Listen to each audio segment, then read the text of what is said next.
विद्यार्थियों, पिछले लेक्चर में हमने देखा कि किस प्रकार से हम वन डायमेंशन पोटेंशियल बॉक्स के लिए व्याख्या श्रोडिंगर समीकरण को हल करते हैं और उस हल के आधार पर किस प्रकार से हम बताते हैं कि कण के पाए जाने की संभावना किस बिंदु पर कितनी होगी। तो हमने ये देखा था कि जो कण के पाए जाने की संभावना है वो मूल अवस्था में a/2 पर अधिकतम होती है और प्रथम उत्तेजित अवस्था में a/4 और 3a/4 पर अधिकतम होती है। अब यहाँ हम देखना चाहेंगे कि ऊर्जा स्तरों की क्या स्थिति है वन डायमेंशनल पोटेंशियल बॉक्स में। आपको ध्यान होगा कि वन डायमेंशनल पोटेंशियल बॉक्स में हमने माना था कि आपके पास जो कण है वो 0 से a लेंथ के एक पोटेंशियल बॉक्स में वन डायमेंशनल पोटेंशियल बॉक्स में गति कर रहा है। इस बॉक्स के अंदर पोटेंशियल उसका 0 है और इसकी दीवारें इनफाइनाइट पोटेंशियल की हैं, तो इन दीवारों को क्रॉस करके पार्टिकल बाहर नहीं आ सकता है। तो हमने ये पाया था कि जो कण की ऊर्जा मुझे मिलती है वो मिल जाती है 2me/h² को हमने k² के बराबर रखा था और k का मान मुझे मिला था n π/a के बराबर। तो इसलिए इसको सॉल्व करती हूँ जब मैं, तो मुझे ऊर्जा की आइगन वैल्यूज़ मिलती हैं वन डायमेंशनल पोटेंशियल बॉक्स में कण के लिए। उसके अनुसार जो कण की ऊर्जा मिलेगी nth स्टेट में वो हो जाएगी En = n² π²h²/2ma² के बराबर, जहाँ n का मान होगा 1 2 3। तो यहाँ जब हम 1 2 3 रखते हैं तो n = 1 के लिए मुझे ऊर्जा मिल जाती है π²h²/2ma², इसको मैं E1 मान लेती हूँ और ये मेरी मूल अवस्था है। तो यहाँ हम देख सकते हैं कि मूल अवस्था की ऊर्जा 0 नहीं है और वो आपके पास कुछ मान है और वो मान मिल रहा है π²h²/a के 2/2ma² के बराबर है। तो कण कभी भी स्थिर नहीं है बॉक्स में, वो हमेशा गतिमान होगा। क्यों? क्योंकि कण के पास हमेशा ही कुछ ना कुछ ऊर्जा होगी। और अगर m और a यानी कण का द्रव्यमान हम बहुत अधिक मान लें या फिर बॉक्स के डायमेंशंस को हम बहुत अधिक बड़ा मान लें, तब उन स्थितियों में मेरे पास E का मान लगभग 0 हो सकता है, अन्यथा कण में हमेशा ऊर्जा रहेगी और वो बॉक्स के अंदर गतिमान होगा। n = 2 यानी कि प्रथम उत्तेजित अवस्था के लिए अगर मैं बात करूं तो E2 का मान मुझे मिल जाता है 4E1 के बराबर। n = 3 यानी सेकंड एक्साइटेड स्टेट के लिए E3 यानी 9E1 के बराबर मुझे मिलता है। तो इस प्रकार से मैं देख रही हूँ कि ये ऊर्जा स्तरों की जो विभिन्न ऊर्जा मुझे मिल रही है वो E1, 4E1, 9E1, 16E1 तो एक समानुपात में ये नहीं बढ़ रही है। यहाँ अगर मैं देखूँ तो इसका मतलब जो कणों की जो कण जिस बॉक्स में गतिमान है उसकी गति जो भी ऊर्जाएं हैं वो कैसी हैं, क्वांटाइज हैं, जिसके मान क्या क्या हैं E1, 4E1, 9E1 और 16E1 के बराबर है।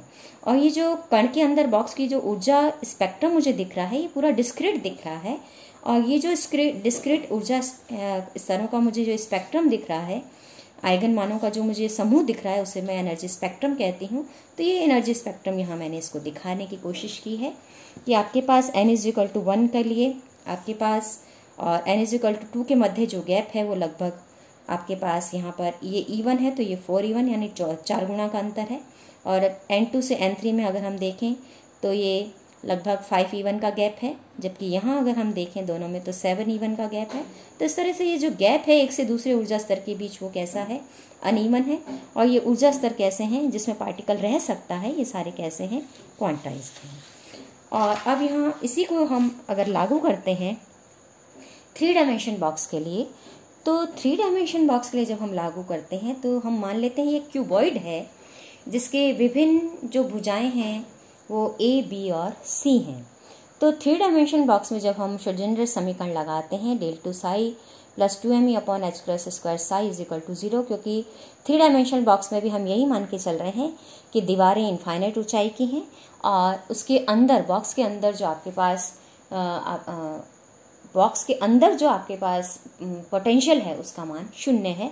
तो उसी सेम आधार पर जब हम हल करते हैं, जैसे हमने 1 डायमेंशन के लिए हल किया है, तो मुझे 3 डायमेंशन के लिए हल मिल जाता है √2/a sin n1 π/a × x।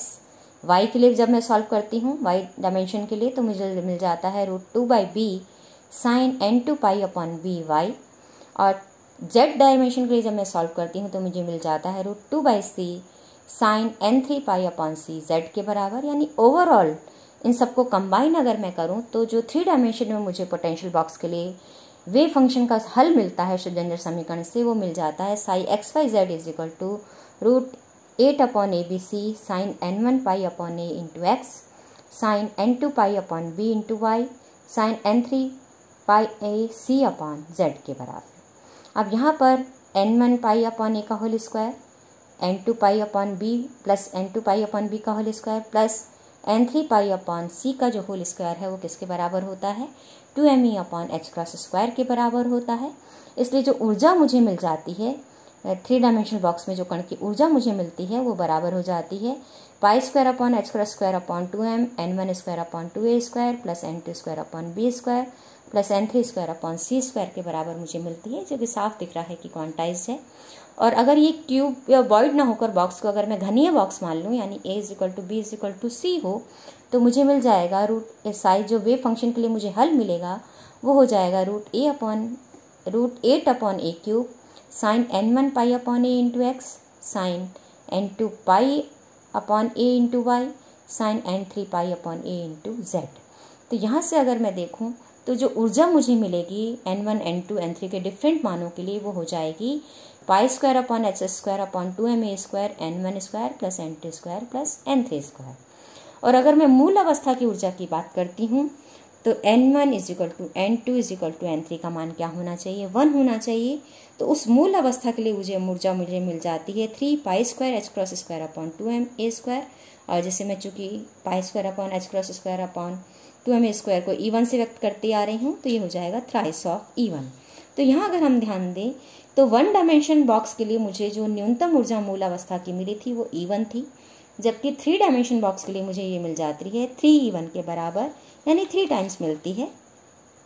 अब यहाँ अगर मैं देखूँ कि n1 n2 n3 पर जो निर्भरता है ऊर्जा की, उस आधार पर अगर मैं देखूँ तो n1 n2 n3 के ऐसे मान जिनके वर्गों का योग सदैव मुझे एक ही वैल्यू देता है, उनके संगत ऊर्जा स्तरों के जो मान होते हैं वो समान होते हैं, ऊर्जा के मान उनके लिए समान होते हैं।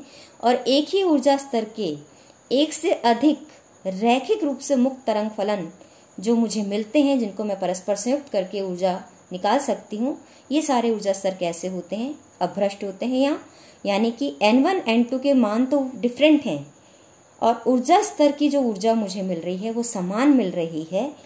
इसलिए तो जो डिफरेंट वैल्यूज उस ऊर्जा के संगत n1 n2 3 के मैं डिफाइन कर सकती हूँ, उनके कॉम्बिनेशंस को मैं डिफाइन कर सकती हूँ, वो उसकी क्या कहलाती है, अभ्रष्टता कहलाती है। क्योंकि प्रत्येक कॉम्बिनेशन के संगत जो ऊर्जा फलन होगा, जो तरंग फलन होगा, वो अलग अलग होगा।